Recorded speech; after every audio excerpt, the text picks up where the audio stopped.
प्यारे बच्चों, कक्षा 10 के गणित के सत्र में आपका स्वागत है। आज हम करने जा रहे हैं पार्ट 3 दो चरों वाले रैखिक समीकरण युग्म में प्रश्नावली 3.1 का पहला प्रश्न। ये आपके पास आफ्ताब अपनी पुत्री से कहता है, 7 वर्ष पूर्व मैं तुमसे 7 गुनी आयु का था। अब से 3 वर्ष बाद मैं तुमसे केवल 3 गुनी आयु का रह जाऊंगा। इस स्थिति को बीजगणितीय एवं ग्राफीय रूप में व्यक्त कीजिए। देखिए, यहाँ पर जो है 7 वर्ष पहले जो था वो 7 गुनी आयु का था अपनी पुत्री से, लेकिन अब वो केवल 3 वर्ष बाद वो केवल 3 गुनी आयु का रह जाएगा। तो क्या वो छोटा हो रहा है या वो लड़की पुत्री बड़ी हो रही है? तो ऐसा कुछ भी नहीं है। ठीक है। अच्छा, तो इस स्थिति को बीजगणितीय ग्राफीय रूप में व्यक्त कीजिए। कैसे करेंगे? यहाँ आपको समीकरण बनाने हैं। क्या करना है? समीकरण बनाने हैं। अब मैंने कल जो बात हुई थी, हमने आपको बताया था यहाँ पर कि यहाँ पर 2 बातें आपको दी रहती हैं। प्रश्न में 2 बातें होती हैं, दोनों से समीकरण बनते हैं, 2 समीकरण बनते हैं, तभी हम कहते हैं समीकरण युग्म। ठीक है। देखिए, 7 वर्ष पूर्व में तुमसे 7 गुनी आयु का था, ये उसने कहा आफ्ताब ने पुत्री से। 7 वर्ष पूर्व तुमसे 7 गुनी आयु का था। एक बात हो गई। दूसरी बात अब यहाँ से शुरू हुई, अब से 3 वर्ष बाद मैं तुमसे केवल 3 गुनी आयु का रह जाऊंगा। ये 2 बातें हो गई। दोनों बातों से 2 समीकरण इसमें बनेंगे। पहले तो इस 7 वर्ष पहले की बात हो रही है, फिर 3 वर्ष बाद की बात हो रही है, वर्तमान की बात नहीं हो रही है। तो वर्तमान हम मान लेते हैं। माना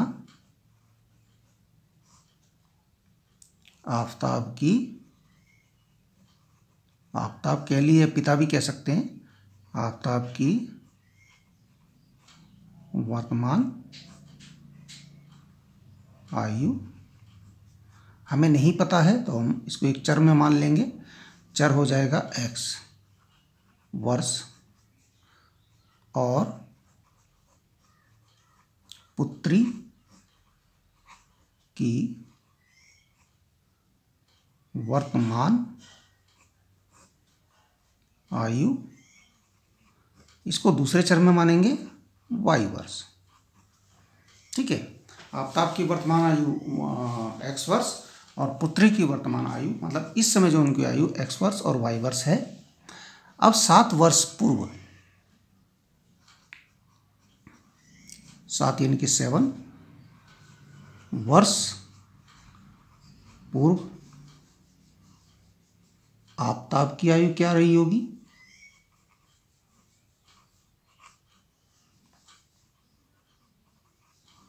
क्या रही होगी भाई? और पुत्री की आयु क्या रही होगी?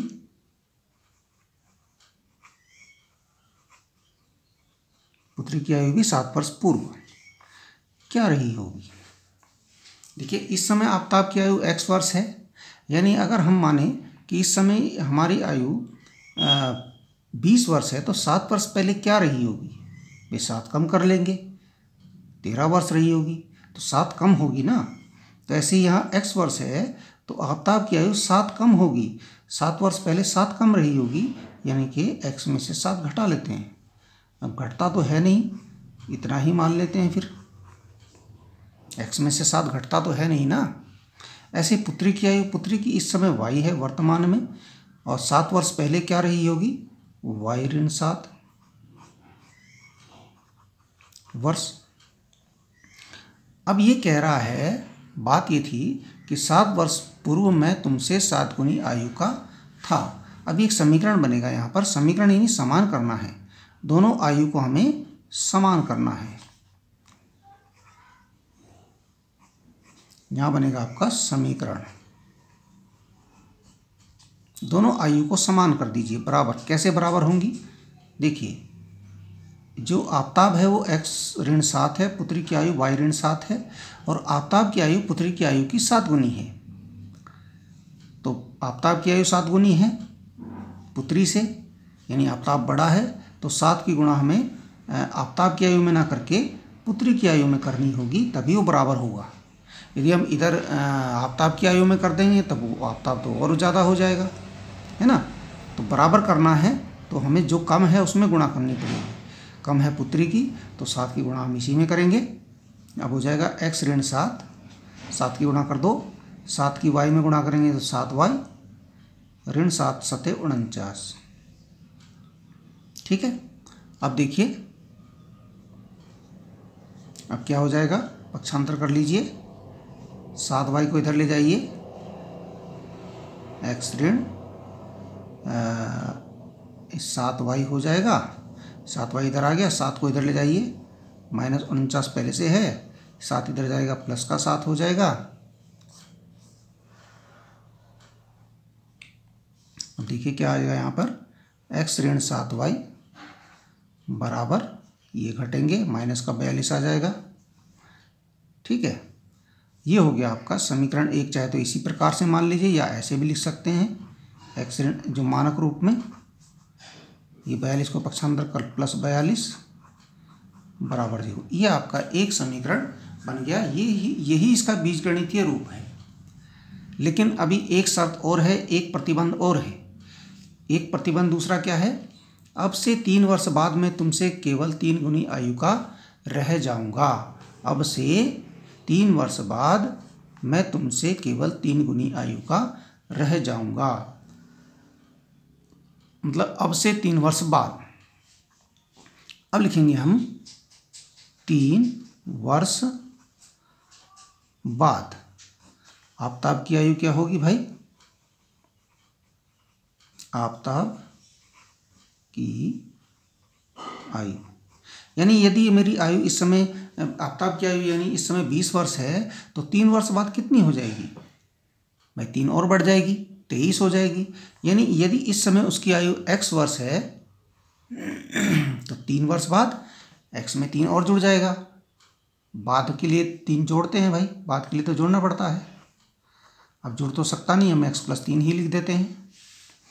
ऐसे ही 3 वर्ष बाद पुत्री की आयु, पुत्री की आयु ये क्या हो जाएगी, ये y है उसकी, तो y में 3 जोड़ देंगे, y + 3 वर्ष। ठीक है। अब ये देखिए, फिर यहाँ भी आप समीकरण बनेगा, यहाँ लिखेंगे x धन 3 और y धन 3। अब फिर हमें यहाँ पर देखिए 3 गुनी बोला उसने इस बार, 3 गुनी यानी 3 की गुणा करनी पड़ेगी। किस में करनी पड़ेगी भाई, जो कम है उसमें करनी पड़ेगी, तभी बराबर हो पाएगा। तो 3 की इधर कर लेते हैं, x + 3, 3 की गुणा करेंगे तो क्या हो जाएगा, देखिए 3 की गुणा करेंगे 3y + 3 × 9। अब ऐसे ही हम इसको पक्षांतर करेंगे, x ऋण 3y, और ये वाला 3 जो है, जो यहाँ पर है, ये इसके साथ चला जाएगा, तो ये हो जाएगा x ऋण 3y बराबर 9 में से 3 घटाया बचा 6। या हम ऐसे भी लिख सकते हैं, x ऋण 3y ऋण 6 बराबर 0। ये आपका दूसरा समीकरण बन गया। तो आपके पास प्राप्त समीकरण युग्म क्या हो गया, ये हो गया x ऋण 7y धन 42 बराबर 0, और इसमें ही दूसरा समीकरण बना x ऋण 3y ऋण 6 बराबर 0। देखिए ये समीकरण युग्म प्राप्त हुए, यानी 2 समीकरण प्राप्त हुए। ये आपका समीकरण युग्म हो गया। अब आपको करना क्या है, अब आपने ज्यामितीय रूप में, तो ये था इसका ज्यामितीय रूप या बीजगणितीय रूप, ज्यामितीय नहीं बीजगणितीय रूप, सॉरी बीजगणितीय रूप। बीजगणितीय रूप का मतलब हमने इसका समीकरण बनाना है। अब रहा ज्यामितीय रूप। ज्यामितीय रूप के लिए हमें, या ग्राफीय रूप, इसके लिए हमें ग्राफ बनाना पड़ेगा। ठीक है ना। इसके लिए पहले हमें, जैसे हमने पिछली कक्षा में ग्राफ बनाया था, है ना, तो हमें एक समीकरण का बनाया था या दो के बनाने हैं, तो आप दोनों के लिए सारणी बनाएंगे। सारणी में कम से कम दो मान होने चाहिए। जैसे पहले समीकरण के लिए, समीकरण 1 के लिए क्या होगा भाई, x ऋण 7y प्लस 42 है बराबर 0। इसको हम ऐसे लिख सकते हैं, x ऋण 7y बराबर माइनस 42 का पक्षांतर किया, ठीक है।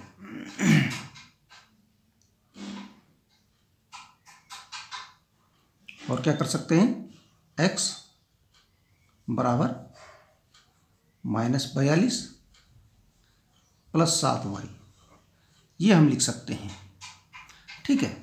अब यहाँ देखिए एक सारणी बनेगी, मानों की सारणी। हमें कम से कम दो मान निकालने हैं, दो हल निकालने हैं। हमें पता है कि हमें इसका पता है कि किसी भी दो चर वाले रैखिक समीकरण के अनंत रूप से अनेक हल निकालते हैं। तो हमें यहाँ पर केवल दो ही हल निकालने हैं। कितने निकालने हैं, दो हल निकालने हैं। हम उसको रफ में निकाल लेंगे अलग से,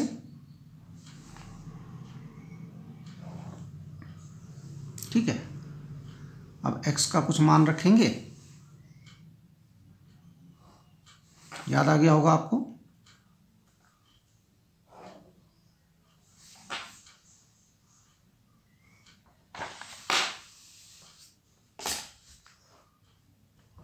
यहाँ x, यहाँ y, यहाँ x, y, ठीक है। जैसे यदि हम रफ में काम करते हैं, रफ हमने इसी को मान लिया, रफ हमने y का मान रखा यहाँ पर 6 रख दिया, y का मान 6 रख दिया, तो y बराबर रख दिया हमने 6। देखिए क्या हो जाएगा, है ना, x बराबर क्या होगा, ऋण 42 प्लस 7 गुणा 6, 7y है ना, ऋण 42 प्लस 42 से 42 कटा गया 0, x का मान हो गया 0। ऐसे हम थोड़ा बड़ा सा मान रखते हैं ताकि हमें करने में थोड़ा जो x का मान छोटा आ जाएगा। अब ऐसे ही y का मान हम कुछ और रख लें, जैसे कि y का मान हम रखते हैं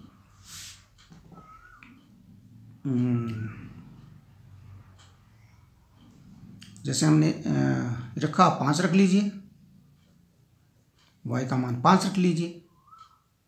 यहाँ 6 रखा था y का मान, यहाँ 5 रख लीजिए। क्या हो जाएगा, 5 सतह x बराबर क्या हो जाएगा, माइनस 42 प्लस 5 सतह 35 हो गया। अब घटेगा तो ऋण का 7 आएगा, ये आ जाएगा ऋण का 7। ये हमारी सारणी कंप्लीट हो गई।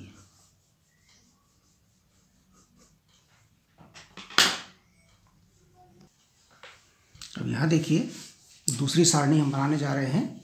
इसके लिए हम मान ले जाए हमारे पास हुआ x बराबर 6 प्लस 3y।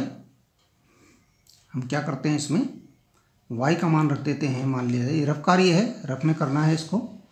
y का मान रख देते हैं हम, मान लिया हमने ऋण 1 रख दिया, तो क्या x का मान क्या हो जाएगा, 6 प्लस 3 गुणा ऋण 1।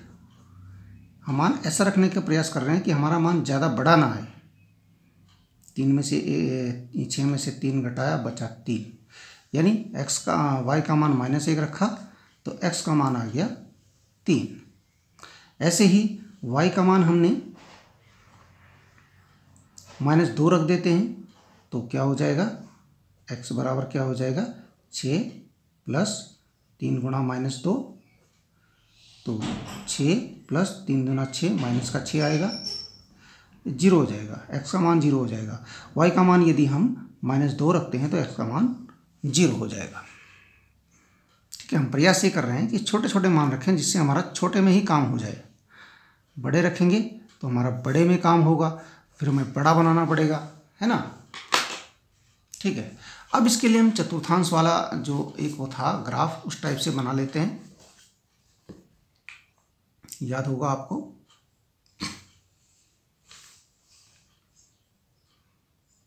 बनाते देखिए। अब देखिए y का मान सबसे बड़ा 6 है और प्लस में है, और x का मान सबसे बड़ा -7 है जो कि माइनस में है। तो हमें किस प्रकार से बनाए इसको,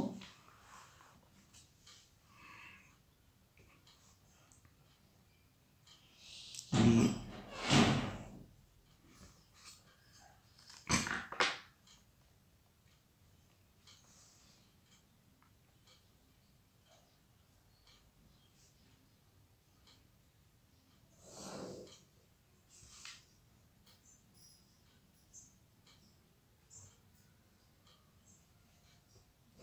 देखिए, अब 1-1 सेंटीमीटर की दूरी नाप लीजिए अगर बनता है तो।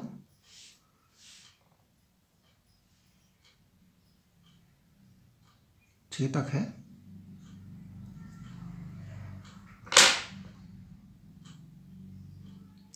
है। हमने ज़रा ज़्यादा बड़ा ले लिया ये।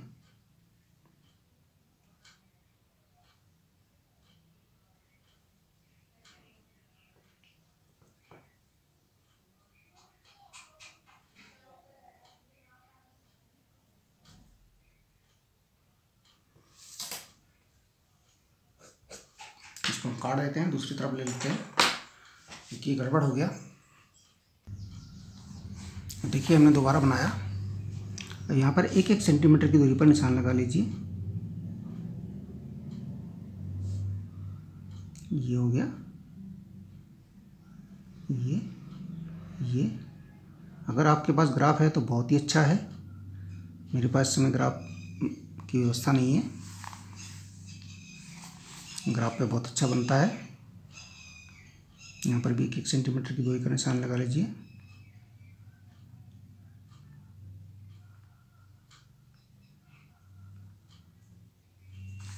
नीचे भी 1-1 सेंटीमीटर की दूरी का निशान लगा लीजिए।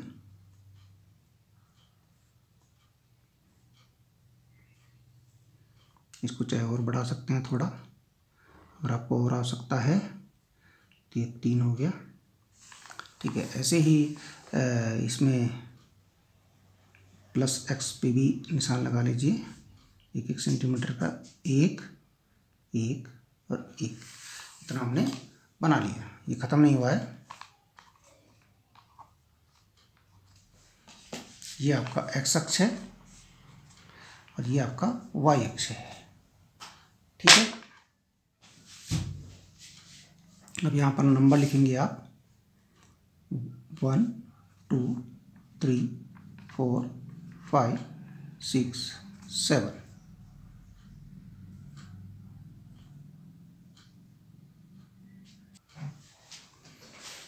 देखिए मैंने यहाँ पर दोबारा से ग्राफ बना दिया है, बिंदु भी लिख दिए हैं। अब आपने करना क्या है, जैसे 0 6 है, 0 कहाँ पर होता है, यहाँ पर होता है 0 0 0 6 6, यानी कि आपका कहाँ पर होगा, y अक्ष पर, और x पर 0, यानी कि सीधे सीधे 6 ये है, ये आपका है 0 6, ये लिखा आपने। फिर ऋण 7 5 है, इस ये पहले वाले समीकरण का है। ऋण 7 5, ऋण 7 आपका ये है, और 5 आपका कहाँ पर होगा, 5 देखिए,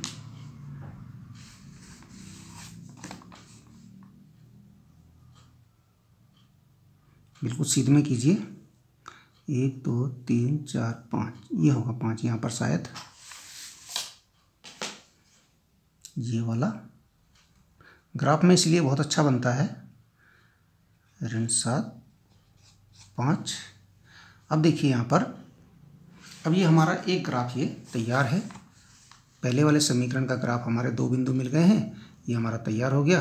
बस यहाँ से आपको एक लाइन खींचनी है सीधे, ये पहला वाला ग्राफ हो गया, ठीक है ना। दूसरा ग्राफ देखिए, दूसरा है 3 ऋण 1, 3 यानी कि x में और ऋण 1 y में। मान लीजिए इसकी सीध में ये है 3 ऋण 1, और दूसरा है हमारा 0 ऋण 2, 0 ऋण 2, ये दूसरा ग्राफ है 0 ऋण 2। अब देखिए इसको भी हम ऐसे ही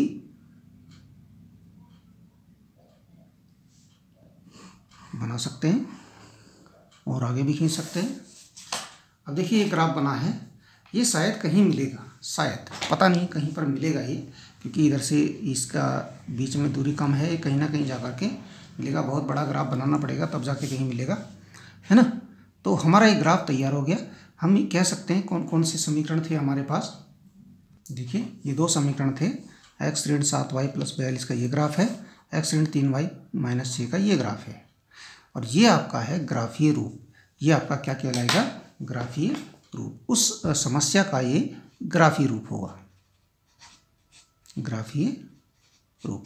यानी जैसे भी बड़ा बड़े होते जाएंगे तो इनकी गुणा वाली जो बात हो रही थी, 3 गुणा ही रह गया। वो 7 वर्ष पहले जो था 7 गुणा था, बाद में 3 गुणा ही रह गया। तो ये देखिए आगे बढ़ते जा रहे हैं तो गुणात्मक स्थिति से ये कम होता जाएगा, है ना। ये इसका कम होता जाएगा ना आगे की तरफ, और तो ऐसे ही वो गुणा वाला हिसाब कम होता जाएगा, ठीक है ना। तो ये ग्राफीय रूप हो गया उस समस्या का। और ज्यामितीय रूप कौन सा हुआ? ज्यामितीय रूप हमने पहले देखिए, ये आपका बीजगणितीय रूप हुआ, ठीक है ना। फिर हमने ग्राफीय या ज्यामितीय रूप बनाने के लिए, ज्यामितीय और ग्राफीय की बात होती है, ग्राफीय या ज्यामितीय रूप बनाने के लिए हमने ये 2 सारणी बनाई। देखिए जहाँ पर ये गड़बड़ हो गया था हमारा, तो इसको हमने काट दिया, इसको हमने दोबारा बनाया पीछे। देखिए ये हमारा ग्राफीय रूप हो गया, या हम इसको ज्यामितीय रूप भी लिख सकते हैं, ज्यामितीय रूप। तो कहीं ज्यामितीय रूप आएगा तो तब भी वही ग्राफी बनाना है, ठीक है। तो ठीक है, धन्यवाद आपका। आप इसको जरूर कीजिए, और आगे के 2 प्रश्न और हैं इस प्रश्नावली में, उनको भी कंप्लीट कीजिए।